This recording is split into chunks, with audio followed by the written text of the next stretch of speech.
Philosophy. আজকে আমাদের এই ভিডিওতে আলোচনার বিষয় হচ্ছে পাশ্চাত্য দর্শন তথা ফিলোসফি নিয়ে। এই ফিলোসফি বা পাশ্চাত্য দর্শনের যে কয়েকটি বিষয় খুবই গুরুত্বপূর্ণভাবে আলোচিত হয়ে থাকে, তার মধ্যে একটি হলো জ্ঞান উৎপত্তি সম্পর্কে পাশ্চাত্য দার্শনিকদের মতবাদ।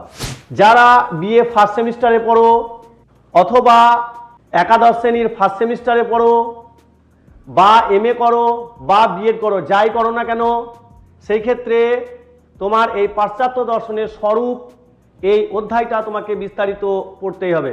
তাই এই ভিডিও শুধুমাত্র কোনো একক শ্রেণীর জন্য নয়, এই ভিডিও সকলের জন্য একই রকমভাবে উন্মুক্ত।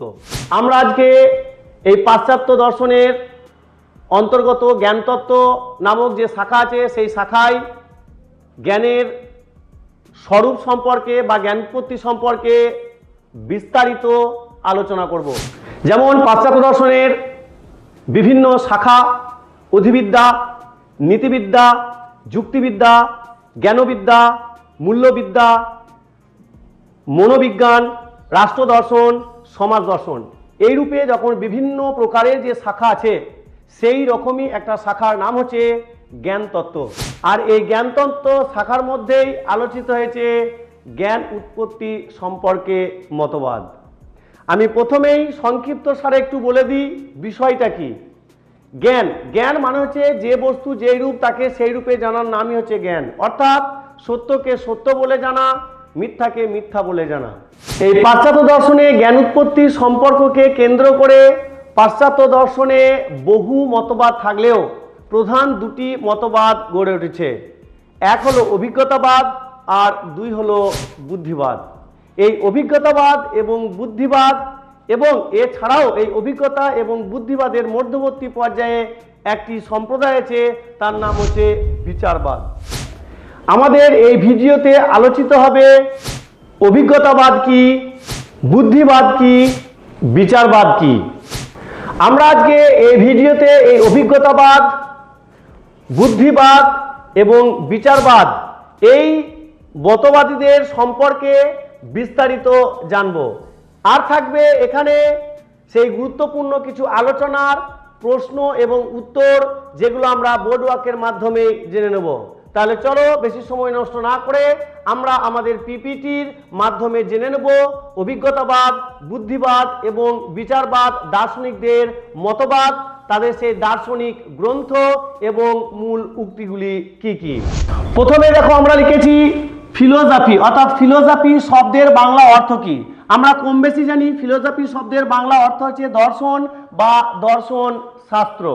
এই ফিলোসফি এবং দর্শন কি, ফিলোসফির সঙ্গে দর্শনের সম্পর্ক কি, ফিলোসফি শব্দের অর্থ কি, দর্শন শব্দের অর্থ কি, এটা বিস্তারিত আমাদের আলোচনা করা হয়েছে এই ভিডিওতে। যদি তোমাদের মনে হয় যে ফিলোসফি শব্দের অর্থ কি, দর্শন শব্দের অর্থ কি, ফিলোসফির সঙ্গে দর্শনের সম্পর্ক কি, তাহলে অবশ্যই তোমরা এই ভিডিওটা দেখতে পারো, যার লিঙ্ক ডেসক্রিপশনে দেওয়া আছে। তাহলে এখানে আমরা এক কথায় কি জানবো, যাকে আমরা ফিলোসফি বলছি তারই বাংলা প্রতিশব্দ হলো দর্শন বা দর্শন শাস্ত্র।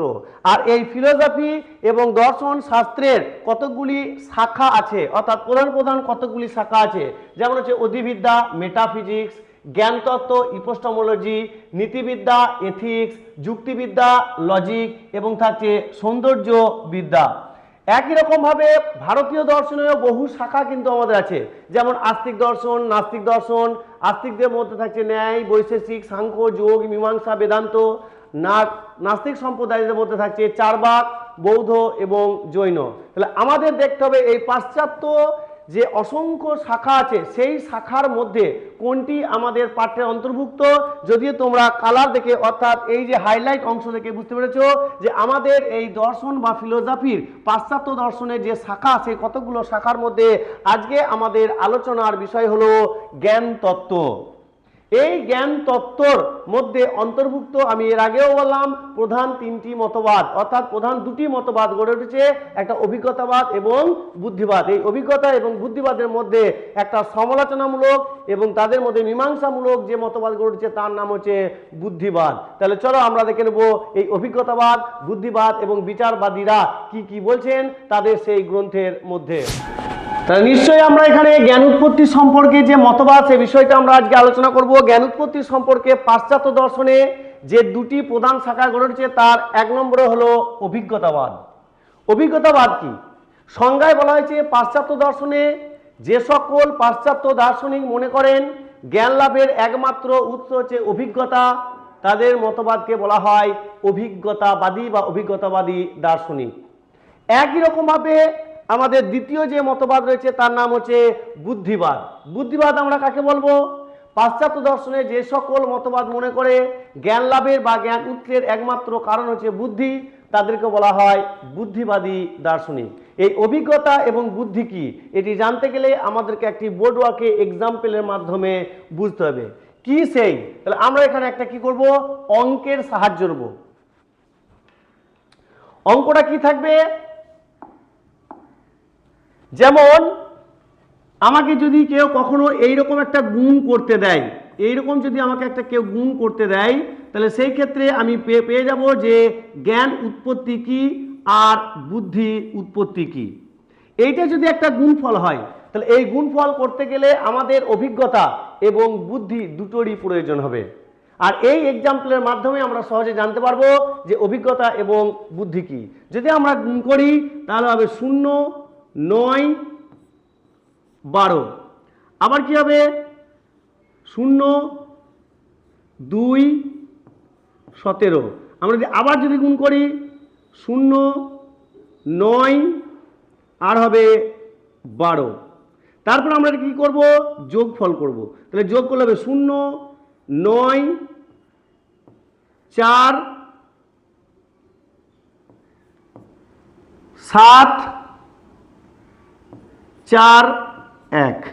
এই যে অ্যান্সার, এই অ্যান্সারটা হচ্ছে আমাদের কাছে কি একটা ফলাফল বলতে পারি, উত্তর বা ফলাফল।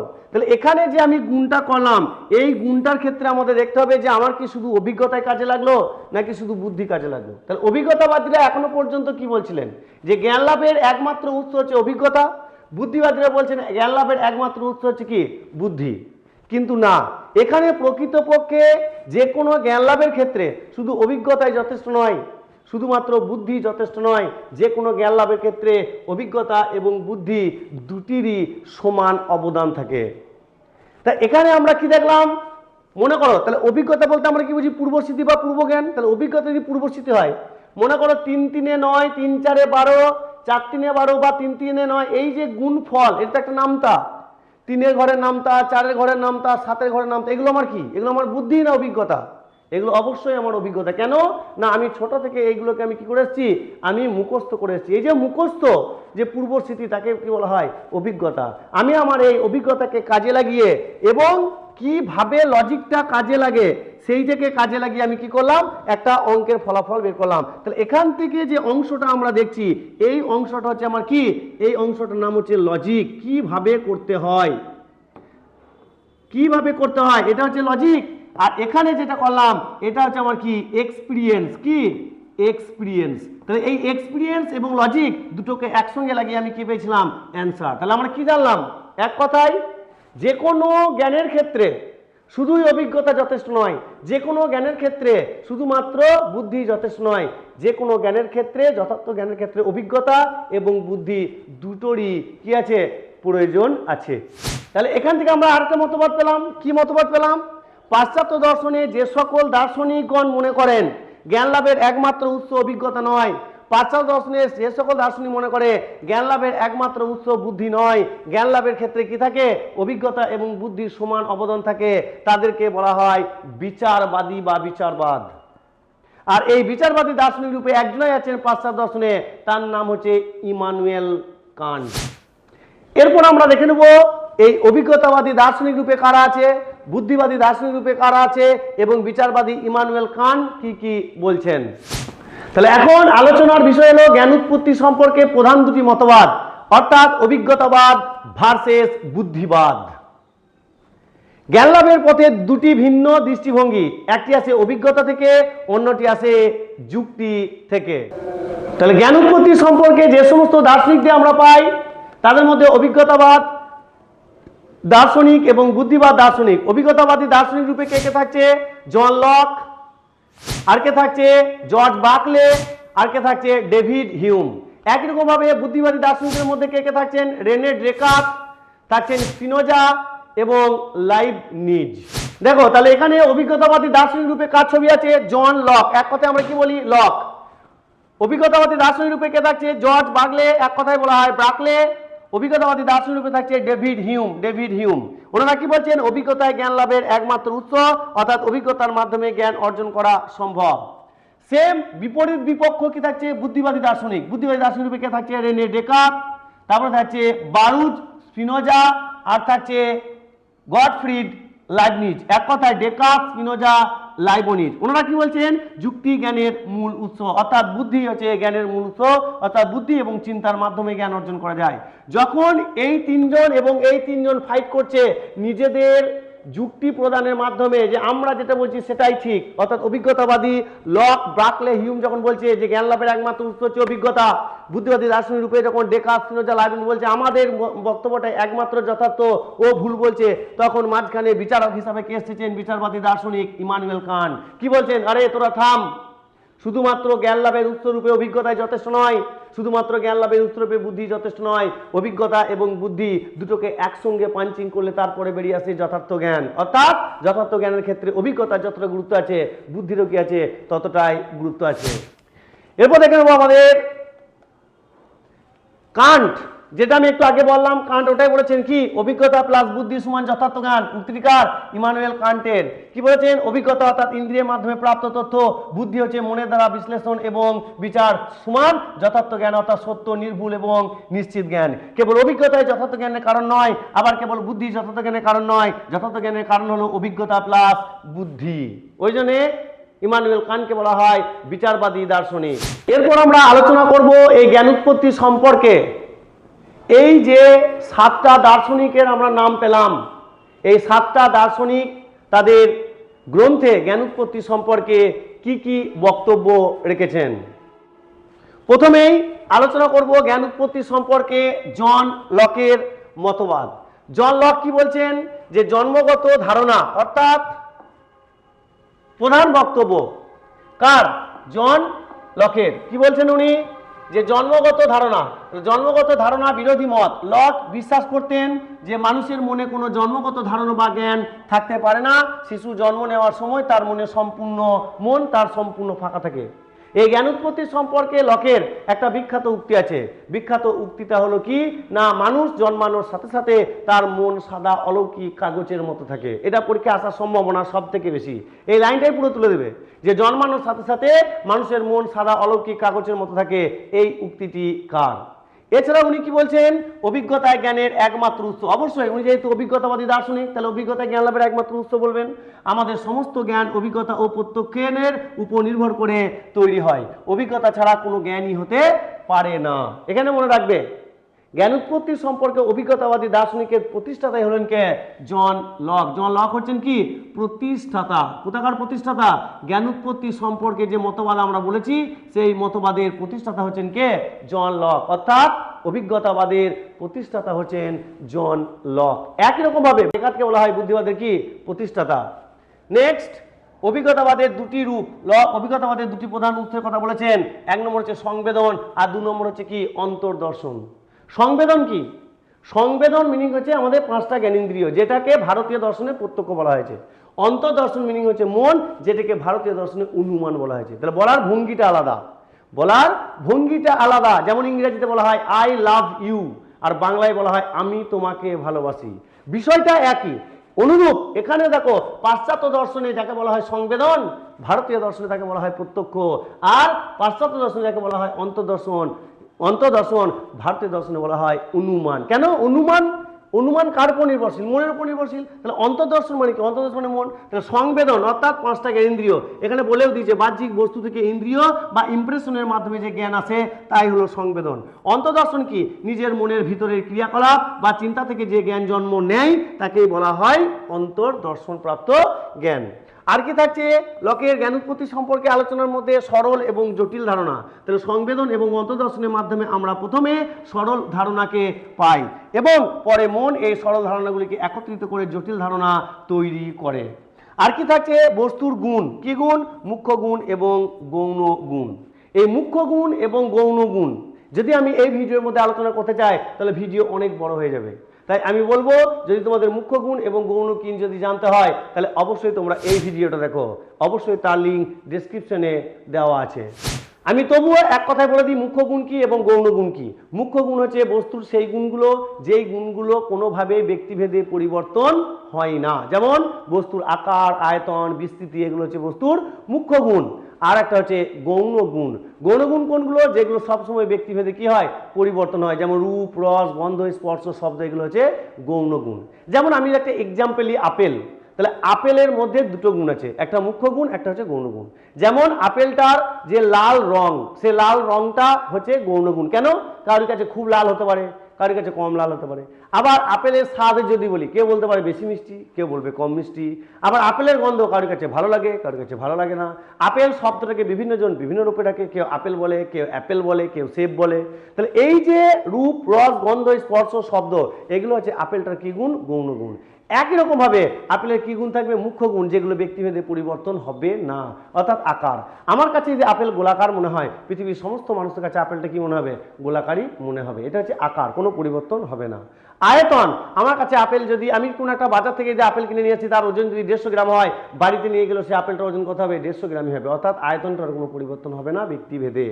আর কি থাকছে বিস্তৃতি, আপেলটা বাজারে থাকাকালীন অবস্থায় কোনো একটা পাত্রে যতটা জায়গা দখল করেছিল, আমার বাড়িতে নিয়ে এলেও ততটাই জায়গা কি করবে, দখল করে থাকবে। এই সুন্দর একটা বিষয় তোমাদেরকে এই ভিডিওটায় বিস্তারিত এবং সুন্দরভাবে আলোচিত করা হয়েছে। যদি তোমাদের ইন্টারেস্ট থাকে যে জানবো এবং দেখবো, তাহলে অবশ্যই তোমরা ডেসক্রিপশনে এই ভিডিওটাকে আগে দেখে এসো, এই ভিডিওটাকে তারপরে দেখবে। তাহলে আমরা এখান থেকে কি দেখলাম, অভিজ্ঞতাবাদী দার্শনিক জন লক। তাহলে জন লকের সেই গুরুত্বপূর্ণ আলোচনাগুলো কি, জন্মগত ধারণার বিরোধ একটা, অভিজ্ঞতা জ্ঞান লাভের একমাত্র উৎস, অভিজ্ঞতার দুটি রূপ আছে, সংবেদন এবং অন্তদর্শন। আর কি দেখলাম, সরল ধারণা এবং জটিল ধারণা। আর কি দেখলাম, বস্তুর গুণ রূপে কি থাকছে, মুখ্য গুণ এবং গৌণ গুণ।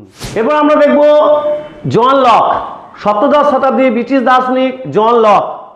তার বিখ্যাত গ্রন্থ an essay concerning human understanding গ্রোথে অভিজ্ঞতাবাদের মতবাদ প্রচার করেন। এছাড়াও জন লক কি বলেছেন, ইন্দ্রিয় অভিজ্ঞতা অর্থাৎ চিন্তা ও প্রতিফলন সমান জ্ঞান। জন লকের বেশ কয়েকটি মতবাদ আছে, যেমন কি বলছে না, মন জন্মের সময় শূন্য পাতার মতো থাকে। আর কি থাকছে, সমস্ত জ্ঞান অভিজ্ঞতা থেকে আসে, ইন্দ্রিয় অভিজ্ঞতা হলো জ্ঞানের উৎস। আর কি থাকছে, সহজ ধারণা থেকে জটিল ধারণার সৃষ্টি। তো এখানে আমরা জ্ঞান উৎপত্তি সম্পর্কে বাকলের মতবাদ সম্পর্কে এবার পড়বো। বাকলের বক্তব্যে কি বলা হয়েছে আমরা একটু দেখে নেবো, যে বাকলে কি বলতে চাইছেন, অর্থাৎ জ্ঞান উৎপত্তি সম্পর্কে বাকলের মতবাদগুলি কি কি। বাকলের মূল বক্তব্যে কি বলছে, অনুভবী অস্তিত্ব, অর্থাৎ বাকলের বিখ্যাত সূত্র হলো এসে ইস্ট পার্সিপি, অর্থাৎ যার অর্থ হলো অস্তিত্বই হলো একমাত্র প্রত্যক্ষ বা অনুভূত হওয়া। এই জায়গাটা কিন্তু মোস্ট ইম্পর্টেন্ট, পরীক্ষা আসার সম্ভাবনা বেশি থাকে। এসে ইস্ট পার্সিপি উক্তিটি কার। নেক্সট থাকছে জড়ের অস্বীকার, অর্থাৎ উনি জড় বস্তু কি করছে, অস্বীকার করছে। জন লক মুখ্য গুণ ও গৌণ গুণের পার্থক্য করে বস্তুকে স্বীকার করলেও বাকলে তা মানেনি, অর্থাৎ কে মুখ্য গুণ এবং গৌণ গুণকে অস্বীকার করেছে, সে হচ্ছে বাকলে। এটা একটা শর্ট প্রশ্ন আসতে পারে। আর কি, তার মতে মুখ্য গুণ যেমন বিস্তৃতি, আকার, আয়তন, গৌণ গুণ যেমন রং, গন্ধ, উভয়ে মনের ভিতরে সৃষ্টি হয়। নেক্সট, ধারণার উৎস। ধারণার উৎস রূপে কি থাকছে, আমাদের জ্ঞান কেবল দুটি জিনিসের উপর নির্ভর করে, একটি হলো চেতন মন এবং অপরটি হলো আত্মা, এবং অন্যটি সেই মনের ভিতরে ধারণা বা অনুভূতি বা আইডিয়া। ঈশ্বরের ভূমিকা, এক্ষেত্রে ঈশ্বরের ভূমিকা কি, প্রশ্ন আছে, মানুষ না দেখলেও কি বস্তু থাকে। বাকলে বলেন অবশ্যই, ঈশ্বর সবসময় সব বস্তুকে কি করে থাকেন, অনুভব করেছেন বলেই জগতের বস্তু নিরবিচ্ছিন্ন অবস্থায় বজায় থাকে। পাশ্চাত্য দর্শনে বিশিষ্ট দার্শনিক বাকলে তার এ ট্রেটিসটি concerning the principle of human knowledge গ্রন্থে অভিজ্ঞতাবাদের মত প্রচার করেছেন। উনি কি বলেছেন, ইন্দ্রিয় অভিজ্ঞতা, চিন্তা ও প্রতিফলন সমান হচ্ছে জ্ঞান, অর্থাৎ অভিজ্ঞতা থেকেই জ্ঞানের উৎপত্তি। আর কি বলেছেন, জর্জ বাকলের বিখ্যাত উক্তি, বস্তু জগতের অস্তিত্ব ধারণা নির্ভরশীল, ইন্দ্রিয়ের মাধ্যমে আমরা যা উপলব্ধি করি তাই হলো সত্য। ঈশ্বর সর্বদা আমাদের উপলব্ধি করেন, অর্থাৎ এবং অমূর্ত বা ভাবগত পদার্থ বলে কোনো কিছু নেই। দেখো, এরপর আমরা আলোচনা করব জ্ঞান উৎপত্তি সম্পর্কে হিউম, অর্থাৎ অভিজ্ঞতাবাদী লক এবং ব্রাকলেকে আলোচনা করলাম, এবং অভিজ্ঞতাবাদী রূপে যে শেষ দার্শনিক থাকছে তার নাম হচ্ছে হিউম। অর্থাৎ হিউমের মতে দেখবো আমরা জ্ঞান সম্পর্কে উনি হিউম কি বলছেন। জ্ঞানোৎপত্তি সম্পর্কে হিউমের প্রথমেই মতবাদে বলা হয়েছে মনস্তাত্ত্বিক ভিত্তি বা ধারণা বা মুদ্রণ। এই যে মুদ্রণ কথাটা বারবার আমি রিপিট করছি, এই মুদ্রণ এবং ধারণা কথাটা বললেই জানবে কে বলেছে, স্টার দিয়ে রাখো, কে বলেছে, হিউম বলেছে। কে বলেছে? হিউম। মনস্তাত্ত্বিক ভিত্তি, মুদ্রণ এবং ধারণা।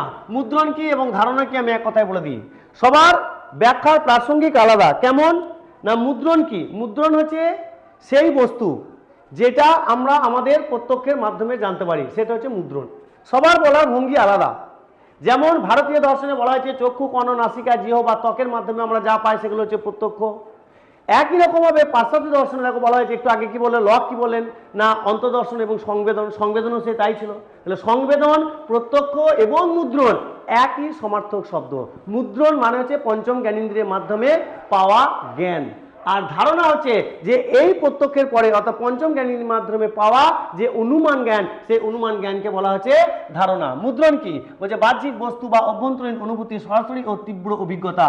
আর ধারণা হচ্ছে মুদ্রণের অবিকল বা অস্পষ্ট প্রতিচ্ছবি বা স্মৃতি। নেক্সট, অনুষঙ্গ নীতি কি বলা হয়েছে, সাদৃশ্য, স্থান, কার্য। এরকম দেখতে দুটি জিনিসের একটিকে দেখলে অন্যটির কথা মনে পড়ে যায়। স্থান, কালের সান্নিধ্য, ঘরে টেবিল দেখলে তার পাশে থাকা চেয়ারের কথা মনে পড়ে যায়। কার্য, কারণ সম্বন্ধ, যেমন মেঘ দেখলে কি হয়, বৃষ্টির কথা মনে পড়ে।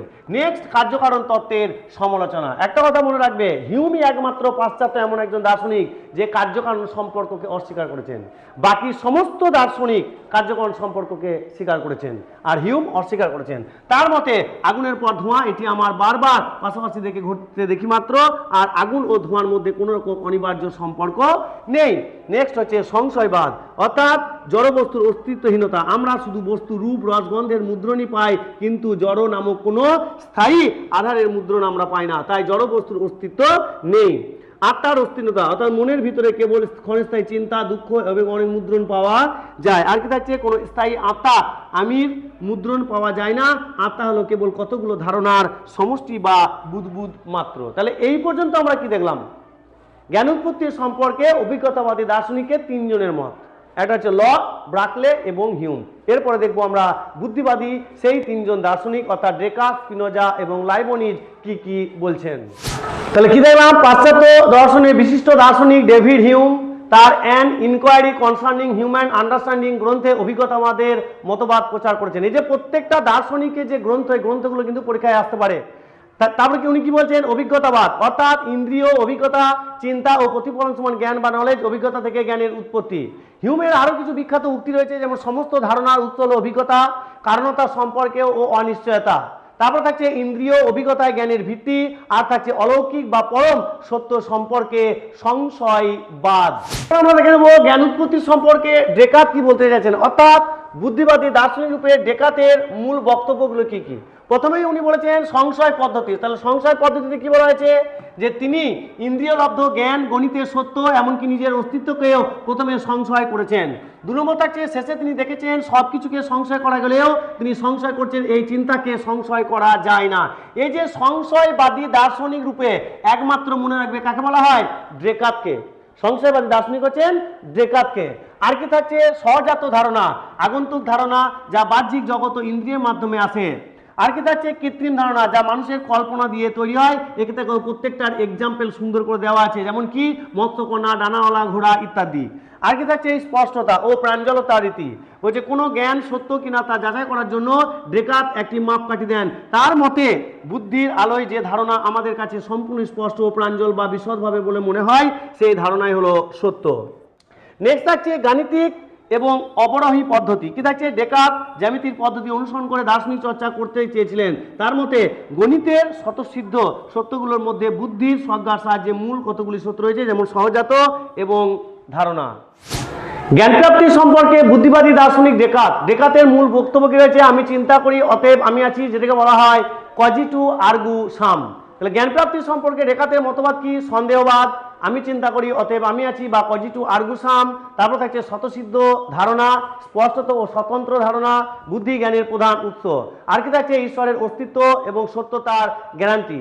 ডেকার্টের কতগুলি গ্রন্থ হলো discourse on the method, meditation of the first philosophy, তারপর থাকছে প্রিন্সিপাল অফ ফিলোসফি, ঠিক আছে, rules of the direction of the mind, the passion of the soul.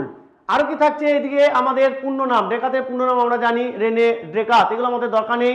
তারপর থাকছে ডেকাতের দর্শনের মূল কথা, সত্য জ্ঞান লাভের জন্য সন্দেহ, যুক্তি ও বুদ্ধির প্রয়োগ অপরিহার্য, ইন্দ্রিয় নয় বুদ্ধি আমাদের নির্ভরযোগ্য জ্ঞান দেয় কানুনি বুদ্ধিবাদী দার্শনিক, জ্ঞান অর্জনের ভিত্তি ও স্পষ্ট ও স্বতন্ত্র ধারণা, আত্মা ও ঈশ্বরের অস্তিত্ব সম্পর্কে যুক্তির মাধ্যমে প্রমাণ করা যায়। এরপর আমরা দেখে নেব জ্ঞান উৎপত্তি সম্পর্কে স্পিনোজার মতবাদ, অর্থাৎ জ্ঞান উৎপত্তি সম্পর্কে স্পিনোজা কি বলতে চাইছেন।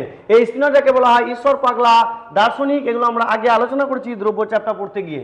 কি বলা হয়েছে, প্রথম স্তর ইন্দ্রিয় এবং কল্পনা, এটি সর্বনিম্ন স্তরের জ্ঞান, ইন্দ্রিয় বা এলোমেলো স্মৃতির উপর নির্ভর করে। এই জ্ঞান অস্পষ্ট, খণ্ডিত এবং প্রায়ই ভ্রান্তিমূলক হয়।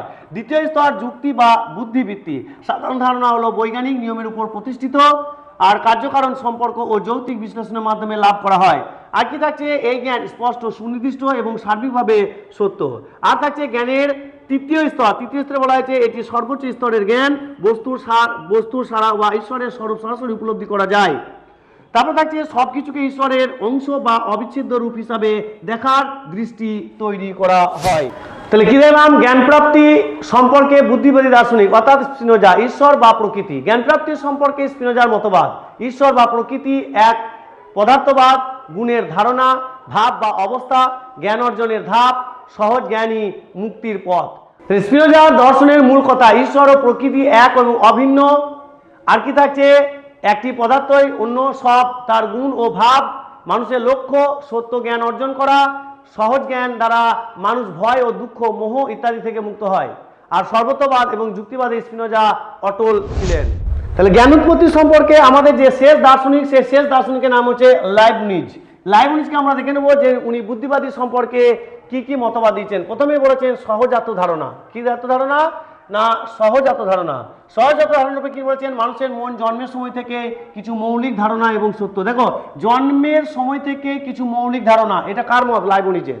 আর জন্মানোর পর থেকে মানুষের মন সাদা অলৌকিক কাগজের মতো, এটা কার মতে? এটা লকের মতে। তারপরে থাকছে মন বা মনস্তরের সক্রিয়তা, মানুষের মন নিষ্ক্রিয় নয় বরং অত্যন্ত সক্রিয়। অভিজ্ঞতাবাদের এটি বিখ্যাত উক্তি ছিল, বুদ্ধিতে এমন কিছু নেই যা আগে ইন্দ্রিয়ের মধ্যে ছিল না। লাইবনিজের সাথে এই যোগ করেন কেবল বুদ্ধি নিজেই ছাড়া। যেমন মোনাড বা চিৎ পরমাণু, যেখানে মোনাড বা চিৎ পরমাণু আসবে সবসময় মনে রাখবে কার মত? এটা লাইবনিজের মত। মোনাড বা পরমাণু মানেই হচ্ছে চিৎ পরমাণু, চিৎনু যদি বলে সেটা হচ্ছে আমাদের লাইবনিজের মতবাদ। লাইবনিজের মতে মহাবিশ্ব অসংখ্য আধ্যাত্মিক চেতন বিন্দু দিয়ে গঠিত, যাদের মধ্যে মোনাড বলেন। এই মোনাড মানেই হচ্ছে পরমাণু। কি বললাম? পরমাণুকে বলা হয় মোনাড। আর কি, মানুষের মনও একটি উন্নত মোনাড, প্রতিটি মোনাড স্বয়ংসম্পূর্ণ এবং এর বাইরে কোনো কিছুর দ্বারা প্রভাবিত হয় না। তাই জ্ঞান বাইরে থেকে ভিতরে আসে না, মনের ভিতর থেকে বিকশিত হয়। তাহলে এই ছিল আপাতত আমাদের জ্ঞান উৎপত্তি সম্পর্কে অভিজ্ঞতাবাদ এবং বুদ্ধিবাদীদের বক্তব্য। যদি তোমাদের ভিডিও ভালো লেগে থাকে তাহলে অবশ্যই একটি লাইক দিও। আর এরূপ দার্শনিক এবং দর্শন সম্পর্কিত, জ্ঞান সম্পর্কিত ভিডিও পেতে এই আইএসপি তুফান খাদিব চ্যানেলকে সাবস্ক্রাইব করে রাখো। আজকের মতো এই পর্যন্ত, আবার দেখা হবে পরের ভিডিওতে।